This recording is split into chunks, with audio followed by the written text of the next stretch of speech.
Deep Dive, your daily intelligence update. We cut through the noise to get straight to what truly matters.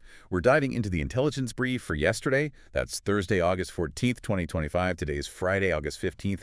And this deep dive is proudly brought to you by Next Sight.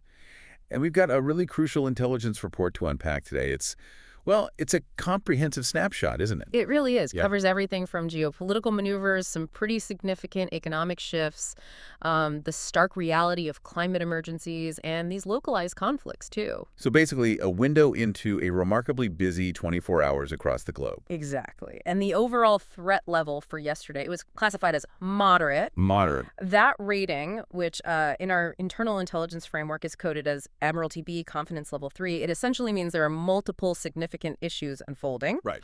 But critically, they don't yet signal an immediate global crisis.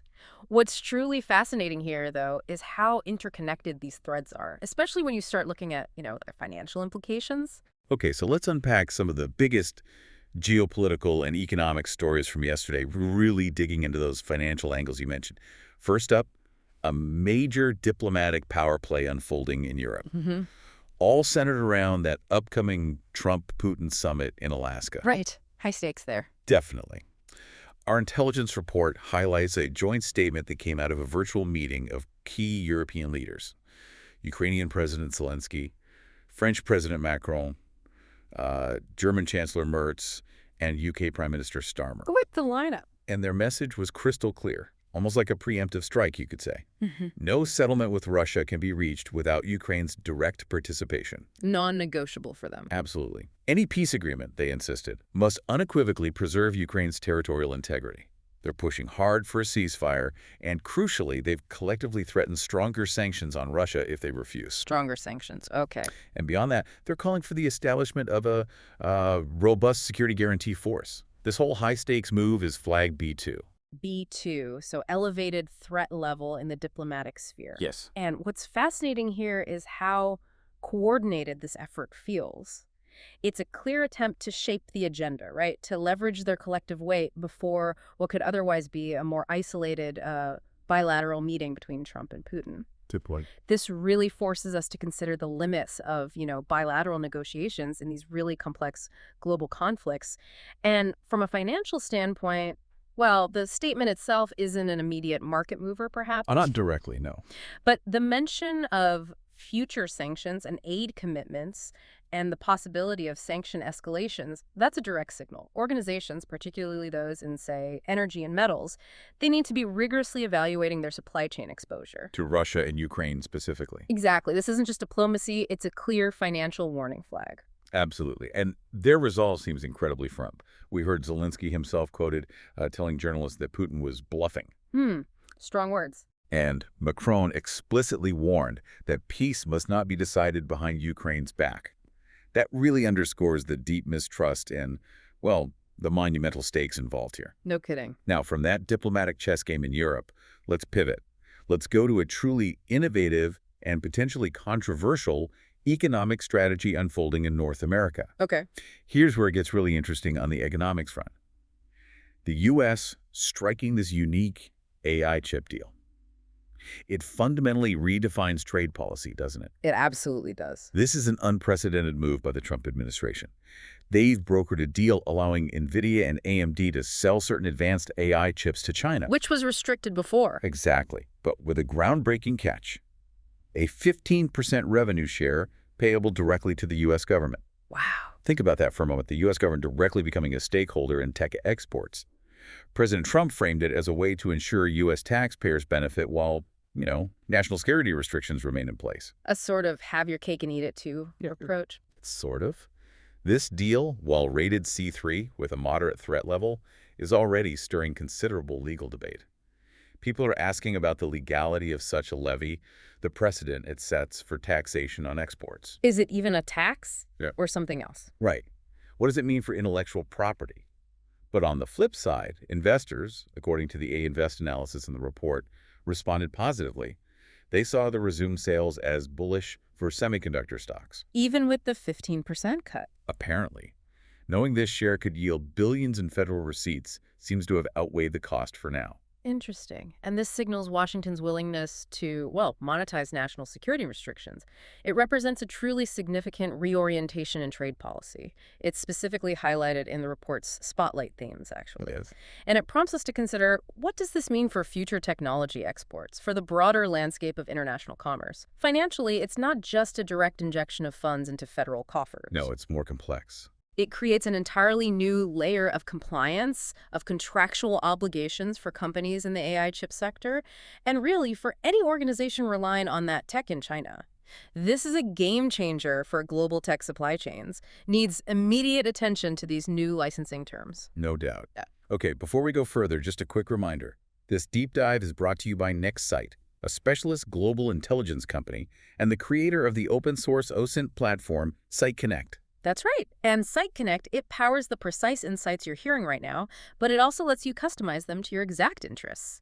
You can learn more at www.next-site.com. And remember, each report from SiteConnect comes with reliability and confidence ratings, so you always know how much verification stands behind the story.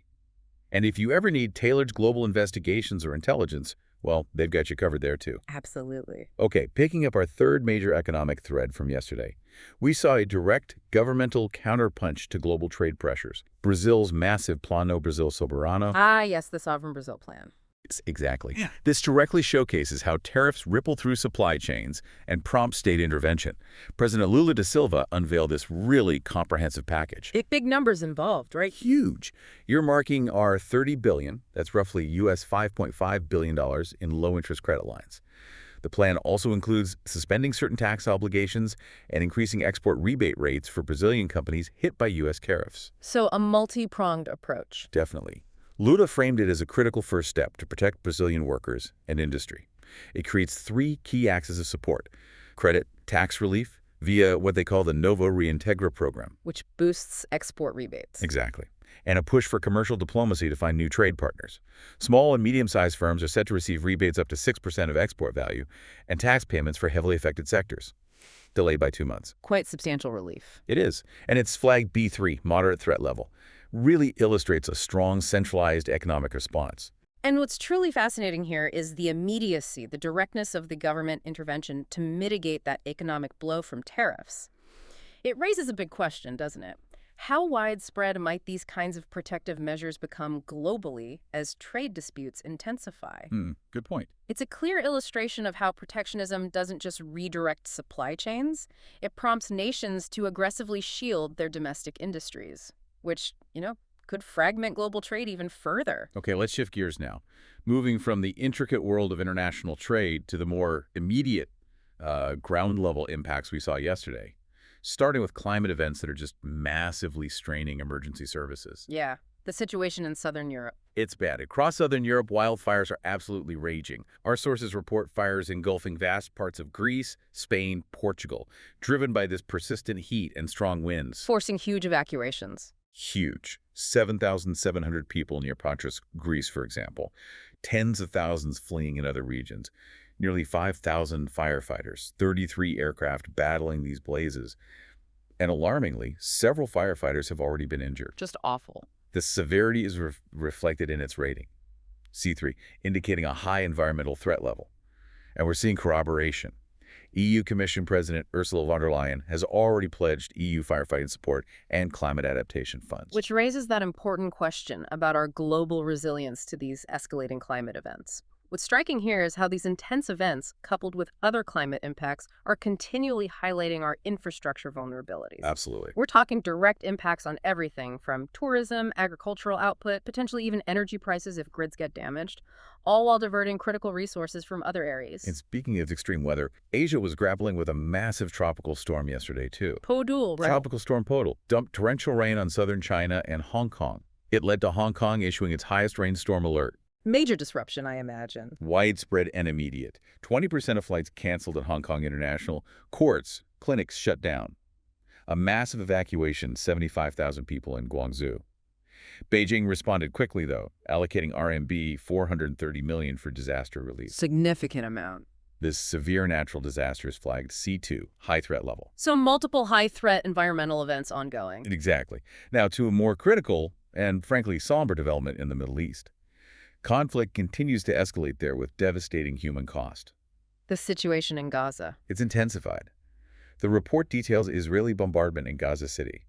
Local health authorities reported at least 123 killed within 24 hours. That marks one of the deadliest days in weeks. It's devastating numbers. And crucially, heartbreakingly, there are confirmed reports, specifically from the Gaza Health Ministry via Reuters, that 25 aid seekers were shot at distribution sites, Oh, no. deepening the already severe humanitarian distress. This gravely concerning situation is flagged C3, severe threat level. Severe. And this raises that critical question about the compounding humanitarian crisis, about access to aid, which is all further complicated by the ongoing ceasefire discussions, isn't it? It is. But while the violence escalates, there is perhaps a glimmer of diplomatic movement, some talks resuming. Yes, exactly. We're seeing the resumption of talks. Hamas leaders arrived in Cairo yesterday. They're seeking a 60-day ceasefire and a prisoner exchange after weeks of stalemate. Mediated by Egypt. Correct. Egyptian intelligence sources are mediating. The talks aim for a temporary cessation of hostilities, hostage prisoner release, and establishing a framework for aid delivery. This critical diplomatic effort is flagged C3, high threat level. High threat, but at least it's movement. True. These events, both the natural disasters and this conflict, they just underscore the severe human cost, putting immense strain on emergency services and humanitarian efforts globally. A stark reminder. And just to note as you listen, keep in mind that NextSite's SiteConnect platform constantly evolves these reports, aligning them with your specific needs so you stay informed and ahead of the curve. Crucial for staying on top of things. Definitely. Okay, let's transition now to some, well, intriguing economic signals from around the world. These highlight global vulnerabilities, but also opportunities. Starting in Africa, we're seeing a literal gold rush in Zimbabwe, Gold rush. driven by record gold prices hovering around US $3,500 an ounce right now. Our intelligence shows a significant surge in gold exploration and output there. Production jumped a staggering 40% in the first 7 months of 2025 alone. 40%. Wow. It's overwhelming local assay labs with hundreds of samples daily. This surge is flagged B3, moderate threat level. And the why behind it. It seems clear. Investors are seeking safe haven assets amidst all the geopolitical tensions, the U.S. tariffs we discussed. Plus, Zimbabwe's weak currency makes mining operations relatively attractive right now. Right. So what's truly fascinating here is how global instability directly fuels certain commodity markets. This surge in gold output, it's a classic hedge, isn't it? Against currency volatility, broader geopolitical risk. Textbook safe haven. Exactly. And the report highlights that if ceasefire prospects improve, say in Gaza, or if major sanctions on Russia were to ease, gold prices might retrace. It underscores that direct, immediate correlation between global conflict and safe haven asset demand, a crucial insight for portfolio managers. Definitely something to watch. Still in Africa, though, we're seeing some mixed signals in South Africa. The rand is strengthening. Which sounds positive. It does. The South African rand appreciated to 17.54 per U.S. dollar yesterday. This is supported by stronger business confidence, robust retail sales. Retail sales rose 1.6% year-on-year in June. Okay, solid numbers. And also anticipation of U.S. interest rate cuts later this year. So this positive economic indicator. Flag C2, low threat level, suggests a relatively stable immediate outlook from this data point. But you said mixed signals. Yes, because contrasting sharply with that positive news, Gendemark, a prominent South African auto parts manufacturer, issued a stark warning. About tariffs again. About U.S. tariffs, yes. Yeah. They warned it could cost them a substantial $750 million. That's roughly U.S. $40 million in lost contracts. Ouch. That's significant for one company. Very.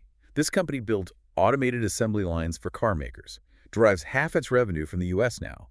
They're actively seeking replacement contracts in Europe and Asia because of these tariffs. A direct hit? A direct hit.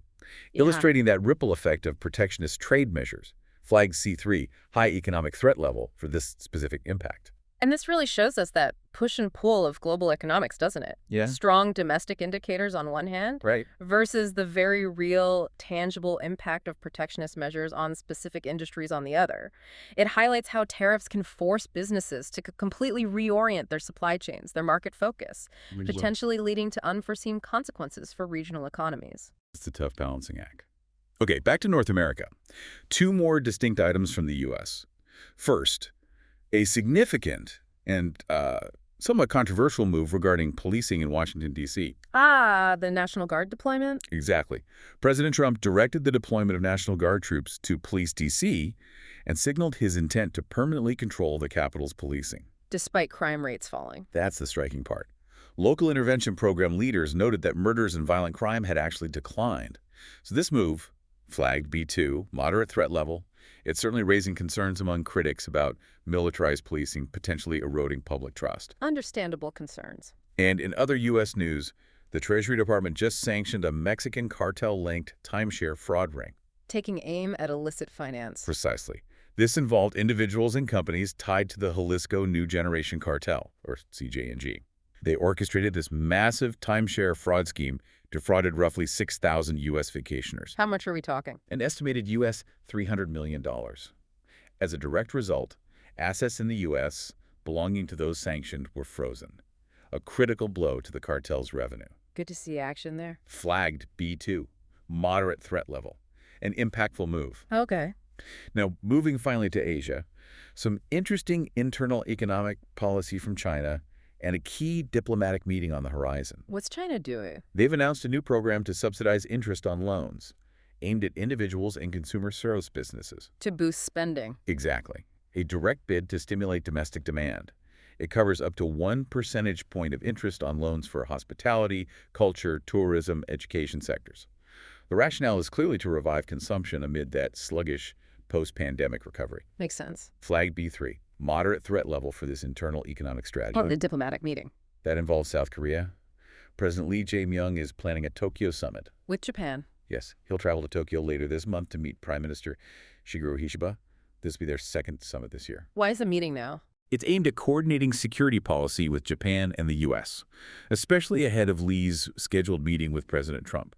They want to maintain crucial momentum on regional security cooperation. Especially with Taiwan tensions in North Korea. Exactly. Amid rising tensions in the Taiwan Strait and ongoing North Korean missile tests. This significant diplomatic event is flagged B2, low threat level. Okay, so quite a range of events across the globe yesterday. Truly. So when we connect all these dots, what really stands out from yesterday's intelligence brief?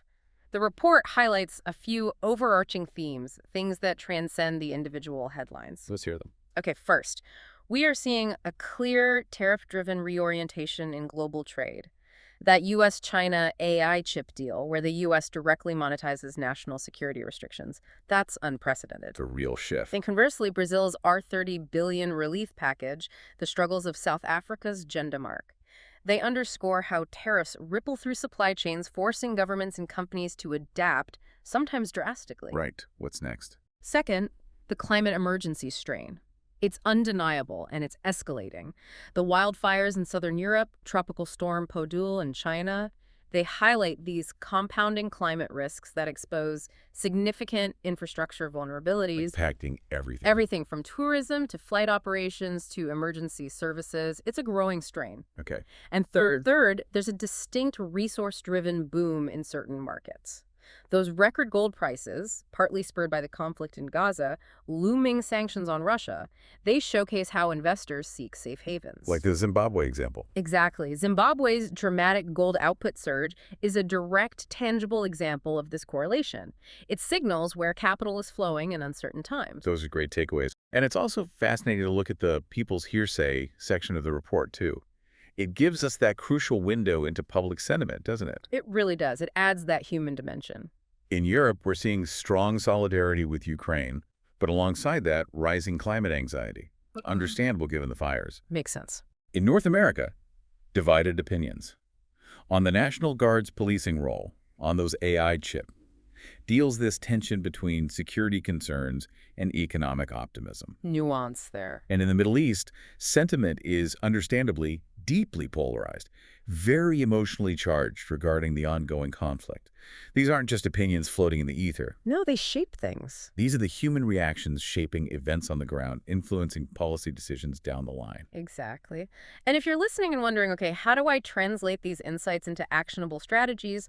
The recommended actions from this intelligence report are very clear. What should organizations be doing? Well, it suggests monitoring those U.S.-Russia-Ukraine negotiations closely, especially for potential sanction escalation. sanctions. Assessing tariff exposure, looking at lobbying strategies, but also actively diversifying export markets. Proactive steps. Definitely. Enhancing climate risk planning, updating business continuity plans for vulnerable regions, that's critical. Exploring safe haven opportunities like gold, given the market uncertainties. Makes sense given the gold boom. And actively preparing for AI regulation compliance, especially given evolving terms like that 15% revenue share model we discussed. That could become a template. Wow, it really shows you how these seemingly isolated incidents are all part of this larger, incredibly interconnected global intelligence landscape, each impacting the other in ways that might not be immediately obvious. Precisely. Okay, that wraps up yesterday's intelligence brief for Thursday, August 14th, 2025. It's been quite the deep dive into this intricate web of geopolitics, economics, and environmental challenges. And as you listen, remember that Next Site's Site Connect constantly evolves these reports. It aligns them with your specific needs so you stay informed and ahead. It's all about getting you the right knowledge at the right time. Well said. Thank you for joining us on this deep dive. If you found this insightful, please remember to follow us on YouTube and Spotify. And don't forget to like, share, or comment. We genuinely love hearing from you. We do. And as you reflect on today's discussion, maybe consider this.